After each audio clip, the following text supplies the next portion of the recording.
कहानी की शुरुआत होती है एक किंगडम से, जहाँ पर हम एक छोटी सी क्यूट सी बच्ची को देखते हैं जिसका नाम एला होता है। अब एला की जो मदर होती है वो असल में एक फेरी होती है। यहाँ एला की मदर के साथ उसकी आंट भी रहा करती थी और एला की मदर और उसकी आंट दोनों ही फेरीज थी। यहीं पर हमें सबसे बड़ी फेरी के बारे में भी बताया जाता है और उसे जब ये पता चलता है कि एक फेरी के घर एक बेटी पैदा हुई है यानी कि एला, तो वो उसे जादू का तोहफा देने के लिए आती है। लेकिन उस बड़ी फेरी की एक खराब बात थी, हमेशा वो जादू करते हुए कोई गड़बड़ कर देती थी। और अब जब एला की मदर और उसकी आंट को ये बात पता चलती है कि बड़ी फेरी आ रही है, तो वो दोनों एला को छुपा देती है बड़ी फेरी से। लेकिन फिर भी वो एला को उस बड़ी फेरी से नहीं बचा पाते और वो घर में आते ही एला को ले लेती है। और जब वो बड़ी फेरी एला को कोई गिफ्ट देने लगती है तो वो बच्ची यानी कि एला जोरों से रोने लगती है। और अब ये देखकर वो बड़ी फेरी काफी परेशान हो जाती है, इसीलिए वो अपना जादू करती है और एला को चुप करवा देती है। उसके जादू से अचानक से एला चुप हो जाती है और सो जाती है। ये देखकर वो बड़ी फेरी एला को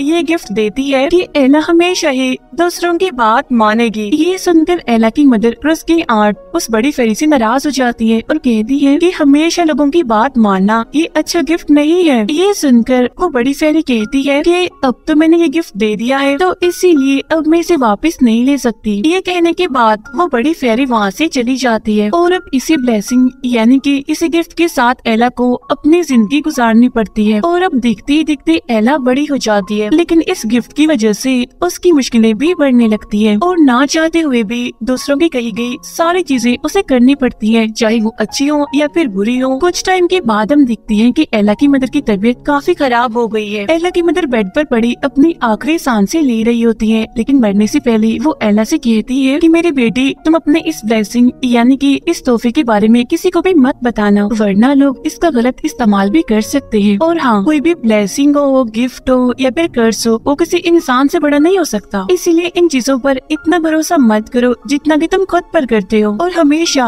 अपने दिल की सुनो, क्योंकि ठीक फैसला लेने में वही तुम्हारी मदद कर सकता है और तुम्हें सही रास्ता दिखा सकता है। और कोई भी कर्ज हो तुम्हारी जिंदगी नहीं बदल सकता जब तक कि तुम खुद ना चाहो। ये बातें करते हुए एला की मदर उसे एक लॉकेट देती है और इसके बाद उनकी मौत हो जाती है। देखते ही देखते कुछ सालों के बाद एला अब बड़ी हो जाती है, लेकिन उनकी जो जमीनें होती हैं वो किसी रूल की वजह से राजा के पास चली जाती है। तो इसी वजह से एला की फादर अपने घर को बचाने के लिए और इन सारे हालात से बचने के लिए एक काफी अमीर औरत से शादी कर लेते हैं। शादी के बाद वो लड़की इनके घर पर रहने आती है अपनी दो बेटियों के साथ, लेकिन जाहिर सी बात है कि एला की सौतेली मदर उसे पसंद नहीं करती थी। और तो और एला की जो सौतेली बहनें होती है वो भी हर टाइम एला को परेशान करती रहती है। एला की बहन गुस्से में एला से कहती है कि मुझे तुम्हारा नेकलेस बहुत पसंद है, मैं ये लेना चाहती हूँ, इसलिए तुम इसे मुझे दे दो। और अब ना चाहते हुए भी उस गिफ्ट की वजह से एला उसकी बात मान लेती है और अपना नेकलेस उतार के उसे दे देती है। और तो और उसकी सौतेली बहनें ये भी कहती है कि हमें तो तुम्हारा रूम भी पसंद है, हमें ये भी दे दो। और इस बार भी एला ऐसा ही करती है, अपना रूम उन्हें दे देती है और खुद वो अपना सारा सामान लेकर घर के नीचे वाले हिस्से में आ जाती है। ना चाहते हुए भी एला को उस गिफ्ट की वजह से सारी बातें माननी पड़ती हैं। कुछ दिन के बाद एला के फादर किसी काम के सिलसिले में चले जाते हैं। सीन शिफ्ट होकर जाता है इस किंगडम के प्रिंस पर, जो कि अपने अंकल के साथ कहीं पर जा रहा होता है। असल में प्रिंस के पेरेंट्स यानी कि किंग और क्वीन की काफी टाइम पहले मौत हो गई थी और उनके बाद प्रिंस के अंकल ही पूरे किंगडम को संभाल रहे थे। लेकिन वो एक अच्छा राजा नहीं था, क्योंकि वो काफी बेईमान था। वो लोगों की जमीनों पर कब्जा कर लिया करता था और उन जमीनों के जरिए वो पैसा कमाया करता था। लेकिन इस बारे में प्रिंस को कुछ पता नहीं होता और बहुत जल्द प्रिंस ही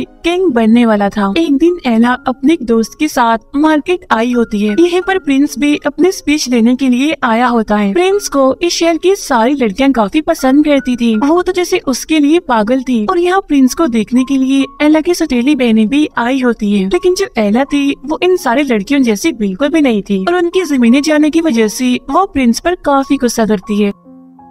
इसीलिए एला और उसकी दोस्त प्रिंस के खिलाफ नारे लगा रही होती है। और जब प्रिंस ये देखता है तो उसे ये बुरा नहीं लगता, बल्कि वो एला को देखते ही उसे पसंद करने लगता है, उसकी तरफ अट्रैक्ट होने लगता है कि इस भीड़ में आज ये पहली ऐसी लड़की है जो पागलों की तरह मेरे पीछे नहीं पड़ी हुई बाकी लड़कियों की तरह और सोच समझ कर ही बातें कर रही है। लेकिन जब एला की सौतेली बहन ये देखती है तो वो काफी गुस्सा करती है एला पर और उसे घर जाने के लिए कहती है। और अब इसीलिए एला को उसकी बात माननी पड़ती है, इसीलिए वो अपने घर के लिए जाने लगती है। स्पीच खत्म होने के बाद प्रिंस भी अपने घर जाने लगता है, लेकिन सारी लड़कियां जो उसके पीछे पागल थी स्टेज को तोड़कर प्रिंस की तरफ जाने लगती है। लड़कियों को अपनी तरफ आता हुआ देखकर प्रिंस वहाँ से भाग जाता है जंगलों की तरफ, जबकि सारी लड़कियां अभी भी उसका पीछा ही कर रही थी। अब एला भी उसे जंगल से जा रही होती है, लेकिन जाते जाते प्रिंस गलती से एला से टकरा जाता है। लेकिन इससे पहले कि एला शोर मचाती, प्रिंस उसके मुंह पे हाथ रख लेता है और वो दोनों एक जगह पर छुप जाते हैं, जिसके बाद लड़कियों का वो ग्रुप दूसरे साइड पर निकल जाता है। अब इस वजह से एला को काफी गुस्सा आता है और वो वहाँ से जाने लगती है, लेकिन प्रिंस को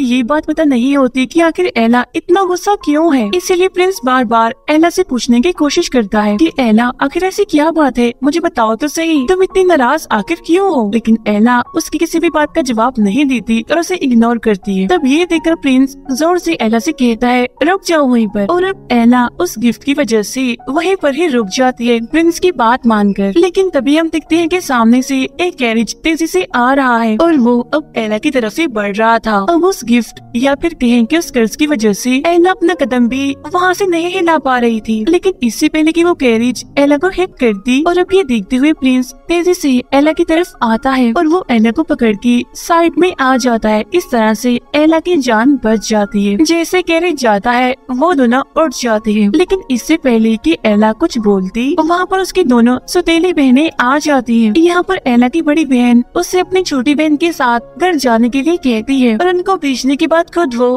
प्रिंस से बात करने की कोशिश करती है, लेकिन प्रिंस जो कि उससे बात करने में इंटरेस्टेड नहीं था, इसीलिए वो उसे इग्नोर करते हुए वहाँ से भाग जाता है। अब यहाँ पर जो एला की बड़ी बहन होती है उसे भी कुछ अजीब लगने लगता है कि हालांकि एला मेरी सौतेली बहन है, लेकिन फिर भी वो मेरी हर बात क्यों मान रही है। अब इसी चीज का फायदा उठाते हुए एला की बहन उसे एक दिन एक दुकान से जूता चुराने के लिए कहती है। अब हालांकि एला पहले तो काफी मना करती है, लेकिन जैसे उसकी बहन के मुँह से ये निकलता है कि एला जूते चोरी करो, तो तब एला उसकी बात मान लेती है और उन जूतों को वो चुरा कर अपने पास रख लेती है। अब इस तरह से करके वो दोनों बहनें एला से काफी चोरियां करवाती है, लेकिन एला को चोरी करते हुए एक सिपाही देख लेता है, इसीलिए वो एला को पकड़ने के लिए जाता है। तब अपनी जान बचाने के लिए एला वहाँ से काफी भागती है, लेकिन एला ज्यादा देर तक बच नहीं पाती और पुलिस उसे पकड़ लेती है। उसे हैंडकफ्स लगाकर पुलिस उसे जेल में ले जाती है। और अब एला की सौतेली बहन को ये बात पता चल गई थी कि किसी वजह से एला उसकी हर बात मानती है। एला की स्टेप मदर उसे बाद में जेल से छुड़ाकर लाती है और जब एला घर होती है तो वो उसे काफी डांटती है, लेकिन सच बताने की बजाय एला की सौतेली बहन जानबूझकर उसके कान में कहती है कि एला तुम कहो कि ये चोरी करने के लिए तुम्हें तुम्हारे दोस्त ने कहा था, यानी जो तुम्हारी बेस्ट फ्रेंड है। अब हालांकि एला ऐसा कहना तो नहीं चाहती थी, लेकिन फिर भी मजबूरन वो अपने दोस्त का नाम ले लेती है, क्योंकि उसने हमेशा ही दूसरों की बात मानी थी। और फिर जब एला की बेस्ट फ्रेंड उससे मिलने के लिए उसके घर पर आती है, तब एला की मदर जबरदस्ती एला को उसे दोस्ती तोड़ने के लिए कहती है। और अब यहाँ पर एला ना चाहते हुए भी अपनी दोस्त का दिल तोड़ती है और कहती है कि अब हमारी दोस्ती नहीं रह सकती, तुम जा सकती हो यहाँ से। अपने सबसे अच्छी दोस्त को खोने की वजह से एला काफी उदास हो जाती है, लेकिन तभी वहाँ पर एला की आंट आ जाती है और वो एला से कहती है कि बेटा देखो मेरी बात सुनो, तुम्हें किसी भी तरह करके उस बड़ी फेरी को ढूंढना होगा ताकि वो ये कर्ज जो कि तुम्हें गिफ्ट की सूरत में मिला है वो इसे तोड़ सके। तब ये सुनकर एला उदास होते हुए उसे कहती है कि इस पूरी दुनिया में वो बड़ी फेरी कहाँ पर है, मुझे तो ये भी नहीं पता और मैं उसे कैसे ढूंढूंगी। ये सुनकर एला की आंट उसे किताब लाके दिखाती है। तब ये देखकर एला उनसे पूछती है कि ये कैसी किताब है। तब ये सुनकर एला की आंट उसे बताना शुरू करती है कि असल में कुछ सालों पहले मैं अपने दोस्त पर एक जादू कर रही थी, लेकिन जादू का गलत इस्तेमाल करने की वजह से मेरा वो दोस्त अभी किताब बन गया है और अब इस किताब की मदद से तुम ये जान सकती हो कि आखिर वो बड़ी फेरी कहाँ पर है। इसके बाद एला की आंट का दोस्त यानी कि वो किताब ये सर्च करती है कि आखिर वो बड़ी फेरी इस टाइम कहाँ पर है। तब इससे उन्हें ये पता चलता है कि असल में वो बड़ी फेरी जाइक वैली नामी एक जगह पर है। अब उसी दिन एला अपनी आर्ट की मदद से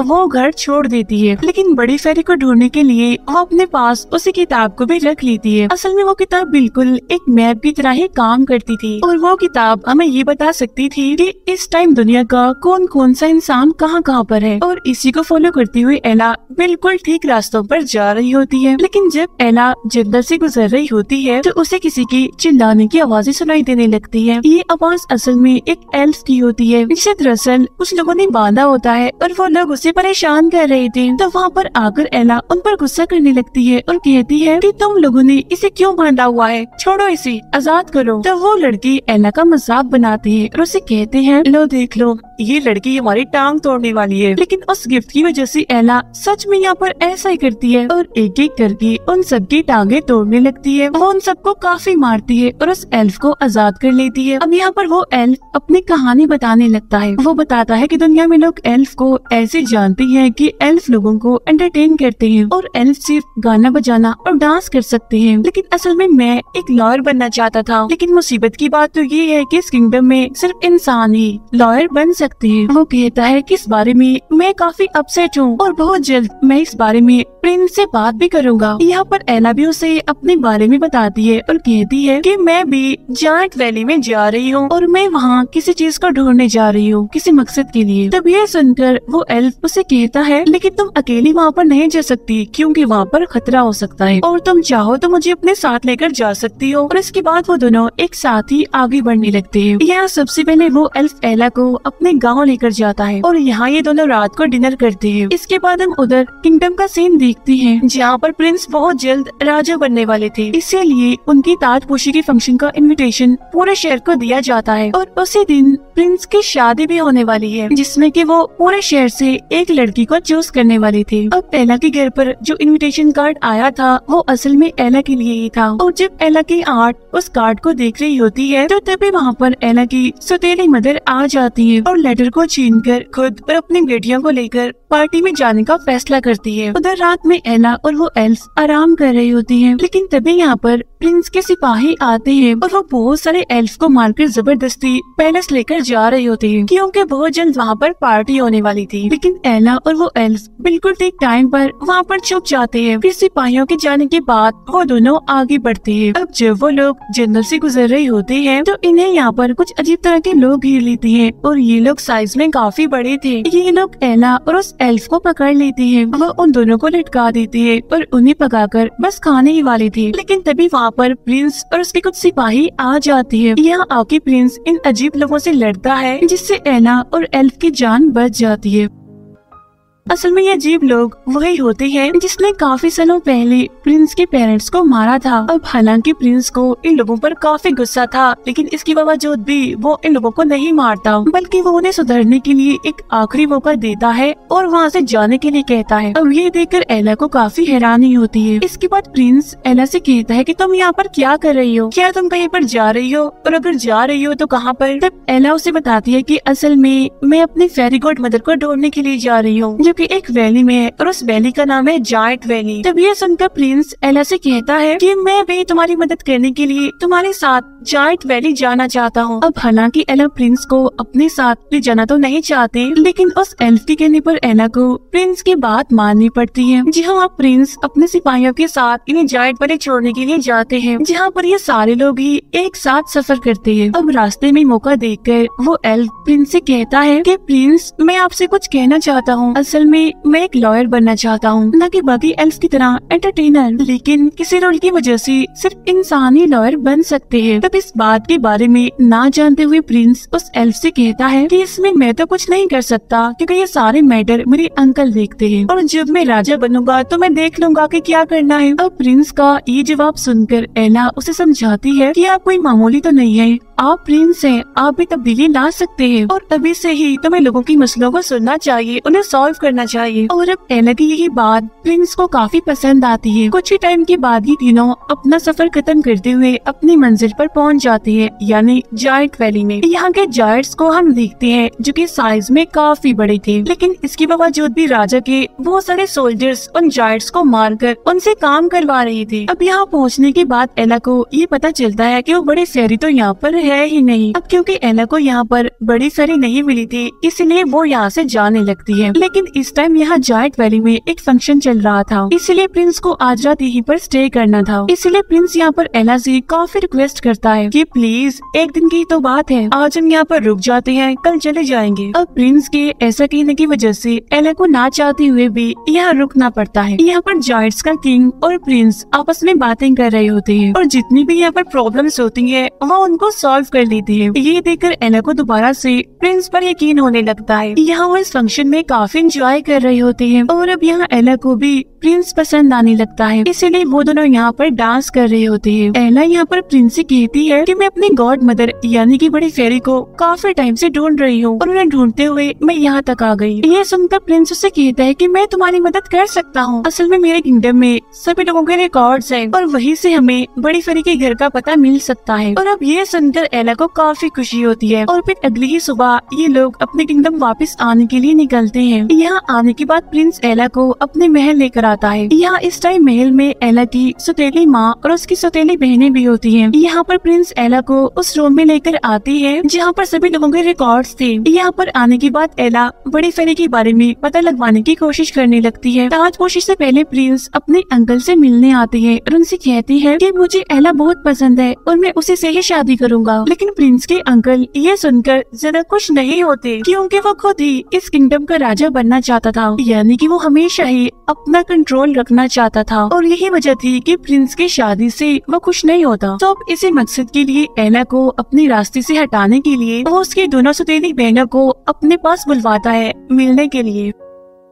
यहाँ पर प्रिंस का अंकल एला की बड़ी बहन से एक डील करता है कि मैं तुम्हारी शादी प्रिंस से करवा दूंगा, लेकिन इससे पहले तुम दोनों को मिलकर एला को मेरे रास्ते से हटाना है। तब ये सुनकर एला की बड़ी बहन कहती है ये तो बड़ी आसान बात है क्योंकि एला के ऊपर किसी किस्म का जादू है जिसकी वजह से आप जो भी उसे कहेंगे वो आपकी हर बात मान लेगी। तब ये सुनकर प्रिंस के अंकल उस रूम में जाते हैं जहाँ पर एला थी। यहाँ आकर वो एला से कहता है कि जब प्रिंस तुम्हें शादी के लिए प्रपोज करेगा तो तब तुम्हें इस नाइफ से प्रिंस को मारना होगा। ये कहते हुए वो एला को एक नाइफ भी देता है और अब इस नाइफ को ना चाहते हुए भी एला अपने पास रख लेती है क्योंकि उस कर्ज की वजह से वो उसका ऑर्डर मानेगी। लेकिन जब एला वहाँ से जाने लगती है तो प्रिंस का अंकल उसे कहता है कि मेरी एक बात सुनो, इस बारे में तुम किसी को कुछ भी नहीं बताओगी, यानी कि तुम इस बात को सीक्रेट रखोगी। और अब इस वजह से भी वो इस बारे में किसी को भी नहीं बता पाती। अब क्योंकि वो अपने हाथों से ही प्रिंस को मारना नहीं चाहती थी, इसलिए वो महल से काफी दूर आ जाती है और वो खुद को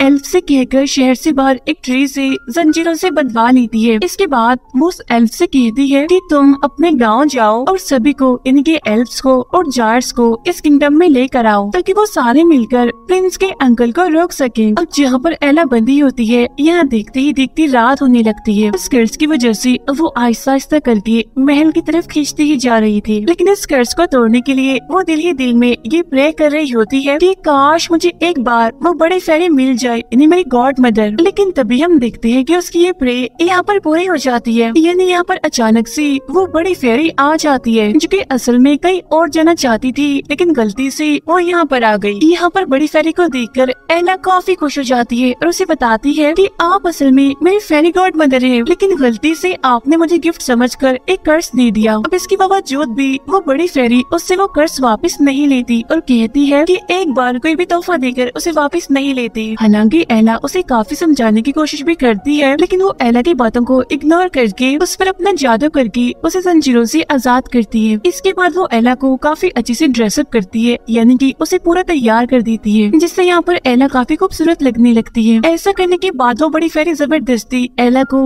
महल में भेज देती है, जिससे एला को ना चाहते हुए भी महल आना पड़ता है। और यहाँ एला को अपने सामने पाकर प्रिंस काफी खुश हो जाता है और उसे एक काफी खूबसूरत जगह पर ले जाकर प्रपोज करने ही वाला होता है। लेकिन प्रिंस के अंकल के ऑर्डर के मुताबिक एला प्रिंस को मारने के लिए अपना चाकू निकालती है, लेकिन एला यहाँ पर प्रिंस को मारने से खुद को रोकने की काफी कोशिश कर रही थी। लेकिन तभी उसे यहाँ पर अपनी मदर के आखिरी वर्ड्स याद आते हैं जो कि मरने से पहले उन्होंने एला को कहे थे कि कोई भी कर्ज हो वो इंसान से बढ़कर नहीं हो सकता और हमेशा अपने दिल की सुनो क्योंकि दिल ही तुम्हें सही रास्ता दिखा सकता है। और अब देखते ही देखते एला उस चाकू को जमीन पर गिरा देती है, लेकिन शीशे की मदद से प्रिंस उसके हाथ में वो चाकू देख लेता है, इसीलिए वो एला को गलत समझने लगता है। इसीलिए वो अपने सिपाहियों को बुलवाता है और एला को बंद करवा देता है। उधर वो एल्फ अपने एल्फ साथियों और जार्ट्स को लेकर महल में घुस जाता है, यानी जैसा कि उसे एला ने करने को कहा था। यहाँ आने के बाद वो एला को भी कैद से आजाद करता है। यहाँ पर एला उस किताब की मदद से प्रिंस के अंकल को ताज में जहर डालते हुए देखती है ताकि जैसे प्रिंस इस जहर वाली क्राउन को पहने तो पैरालाइज हो जाए। ये देखकर एला प्रिंस को बचाने के इसीलिए उस जगह पर आ जाती है जहाँ पर ताजपोशी होने वाली थी। यहाँ पर वो चिल्लाते हुए सबको प्रिंस के अंकल की सच्चाई बता देती है कि ये कैसा इंसान है, ये घटिया इंसान है। लेकिन प्रिंस के अंकल का सांप जैसे ही प्रिंस को मारने वाला होता है, लेकिन तभी एला उसे अपने पाँव से मारकर दूर फेंक देती है। अब ये देखकर प्रिंस के अंकल को काफी गुस्सा जाता है, इसीलिए वो यहाँ पर अपनी सारी सच्चाई बता देता है कि मैंने ही सबको मारा है और मैंने ही लोगों की जमीनों पर कब्जा किया है, क्योंकि मैं खुद ही इस किंगडम का राजा बनना चाहता था। अब ऐसा कहते ही वो उस क्राउन को खुद ही पहन लेता है जिसमें कि उसने जहर डाला था। अब ऐसा करते ही वो खुद पैरालाइज हो जाता है और देखते ही देखते